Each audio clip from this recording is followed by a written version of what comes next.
Pour le deuxième exercice, c'est un exercice de la transmission des caractères héréditaires. Donc, soit une drosophile aux ailes longues et au corps brun, de type sauvage, croisée avec une drosophile aux ailes vestigiales et au corps ébène. F1 qui est homogène et de phénotype sauvage. On a le phénotype sauvage, c'est un phénotype qui est parental. Et on a la génération F2 qui résulte du croisement des F1 entre eux. F2, il est égal à F1 croix F1. Ce croisement a donné une génération qui est composée de 4 phénotypes. Un phénotype qui est composé de 263 individus avec des ailes longues et corps brun. 82 individus ayant des ailes longues et corps ébène. 89 individus aux ailes vestigiales et corps brun. Et des ailes qui sont vestigiales. Alors, 89 individus aux ailes vestigiales et corps brun. Et 29 individus ayant des ailes vestigiales et corps ébène. Et il nous mentionne que ce dernier phénotype, c'est un phénotype d'un double récessif, c'est-à-dire les deux caractères, ailes vestigiales et corps ébène, sont des allèles récessifs. C'est-à-dire que les allèles dominants, ce sont les ailes longues et des corps bruns. La première question, c'est d'analyser et interpréter les résultats des deux croisements. C'est-à-dire on va faire l'analyse du premier croisement et l'analyse du deuxième croisement, ainsi que l'interprétation chromosomique du premier croisement et celle du deuxième croisement. On va passer à l'analyse du premier croisement. À partir de l'énoncé, on voit que ce croisement a été réalisé entre deux individus qui diffèrent par deux caractères, à savoir les ailes longues et le corps brun, c'est-à-dire la forme des ailes et la couleur du corps. Donc c'est un déhybridisme. Le premier tiré, on a la transmission de deux caractères, donc on a un déhybridisme. Le deuxième tiré, on a la génération F1 issue du croisement des parents P1 et P2 est homogène. Il est mentionné dans l'énoncé. Donc, d'après notre cours, les parents sont de race pure. Les parents sont de race pure, c'est-à-dire que la première loi de Mendel est vérifiée. Alors, on va comparer le phénotype des individus de F1 avec ceux des parents. Le phénotype des individus de F1, il est sauvage. Et on trouve chez les parents ce phénotype. Un des parents, il a un phénotype sauvage. Ça veut dire que le phénotype des hybrides de F1 est parental. Donc, on a une dominance complète, ou bien totale, ou bien absolue. Symbole des allèles.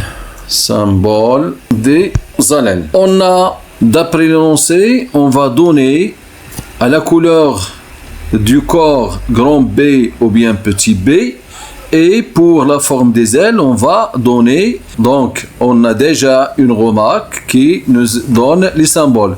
Pour la forme des ailes, on va donner grand L, petit l, et grand B, petit b pour la couleur du corps. Donc, l'allèle responsable des ailes longues et dominant, donc on va lui donner une lettre majuscule, donc on va lui donner grand L. L'allèle responsable des ailes vestigiales, il est récessif, donc on va lui donner un petit L. Pour la couleur du corps, l'allèle dominant, c'est le corps brun, grand B. Et l'allèle récessif est celui qui est responsable du corps ébène. Donc on va lui donner un petit b. Ainsi se termine l'analyse du premier croisement. L'analyse du deuxième croisement. Analyse du deuxième croisement.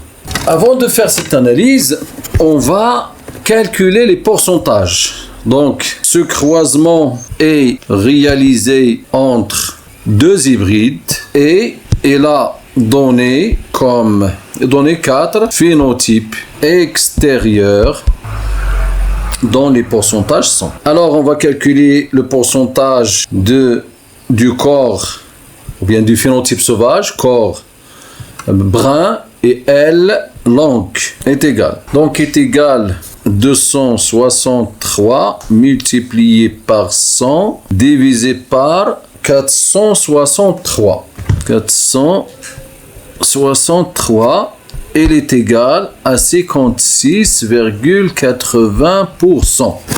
Pour le phénotype corps brun et L vestigial est égal à 89 multiplié par 100 égal divisé par 463 est égal. Pour l'autre phénotype corps ébène et L longue, il est égal corps ébène L longue, il est égal à 82 multiplié par 100 divisé par 463 et il est égal.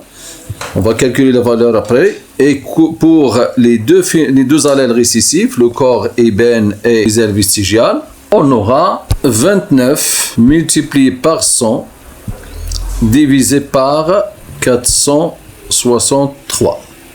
Il est égal. Alors ici, on aura 19,22. 82 multiplié par 100 divisé par 463 est égal à 17,71. 17,71. Et pour le dernier phénotype, 29 multiplié par 100 divisé par 463 est égal à 6,26. 6,26.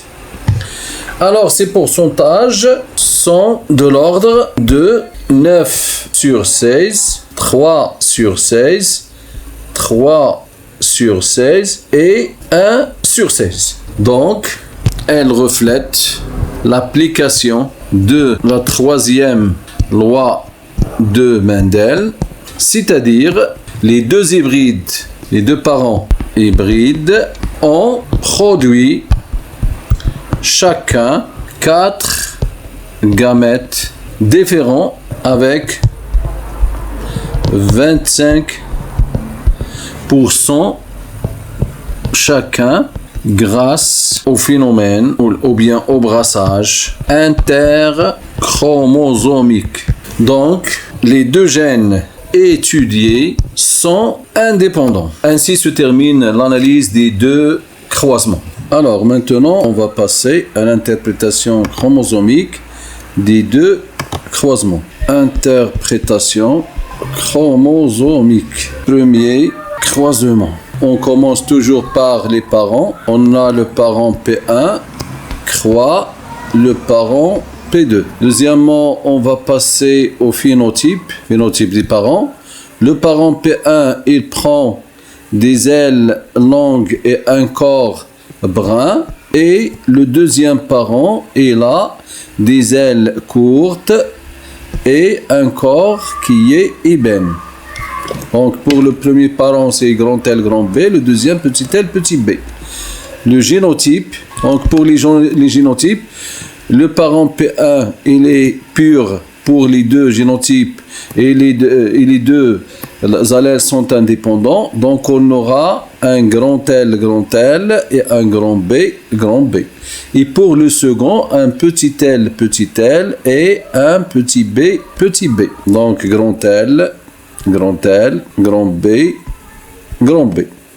Petit L, petit B. On va passer après aux gamètes. Donc, chaque parent va produire un seul type de gamète, car elles sont homozygotes pour les deux gènes, grand L, grand B. Et le deuxième va produire aussi petit L et petit B.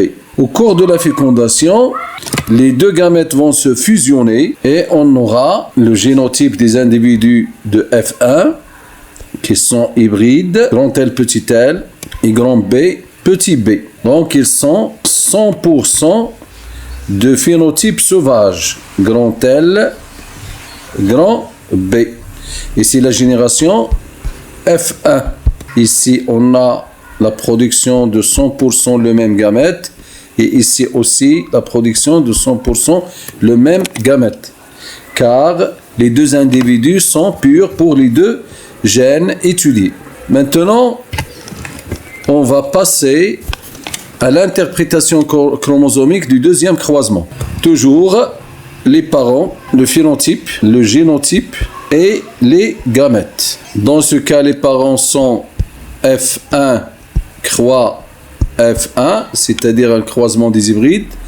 Ils ont le même phénotype, grand L, grand B, croisé avec un individu qui porte grand L, grand B.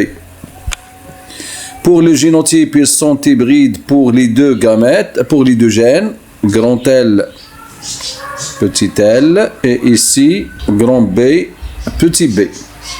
De même pour le second, il a un grand L sur petit l et un grand B, petit b. Pour les gamètes, chacun des deux parents va produire 4 gamètes. Donc le premier parent va produire le gamète grand L, grand B, le gamète grand L, petit b, le gamète petit l, grand B et le gamète petit l, petit b. De la même façon, le deuxième parent va produire aussi les mêmes gamètes, grand L, grand B, grand L, petit b, petit l, grand B et enfin petit l, petit b. Avec un pourcentage de 25% chacun, c'est-à-dire chaque gamète aura un pourcentage de 25%. Chez les deux parents, 25%, 25%, 25%, 25%. Et ceci grâce au brassage interchromosomique. Et enfin, on va passer à la fécondation. Alors, on va tracer l'échiquier de croisement qui est composé de 4 colonnes et de 4 lignes, comme ceci. Donc, F1, croix, F1. Alors, le premier parent produit 4 gamètes, grand L, grand B, grand L, petit b, petit l, grand B, et petit l, petit b. De la même façon, le deuxième parent va produire les mêmes gamètes, grand L, grand B, grand L, petit b, et petit l, grand B, et enfin, petit l, petit b. Lorsque le grand L rencontre le grand L, on aura un individu qui est homozygote pour les deux caractères, donc on aura un phénotype grand L, grand B. Ici, on aura grand L, grand L, grand B, petit b. Et il aura le même phénotype que le premier. Donc ici, grand L, petit l, et grand B, grand B. Ici, on aura grand L, petit l, grand B, petit b. Ici, on aura un grand L, et grand B, petit b.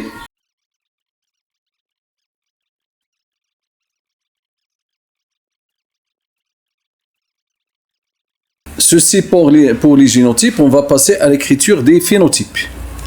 Dans ce cas, on a un grand L, grand B comme phénotype. De la même façon, le phénotype grand L, grand B, ici.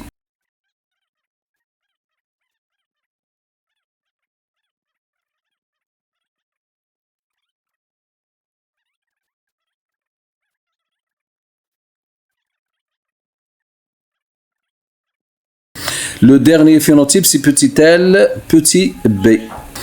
Alors, le résultat théorique, c'est 9 sur 16 d'individus qui portent grand L, grand B, plus 3 sur 16 d'individus qui portent grand L, petit b, plus 3 sur 16 d'individus qui portent petit l, grand B, et 1 sur 16 d'individus qui portent petit l, petit b. Donc ces résultats sont identiques aux résultats expérimentaux.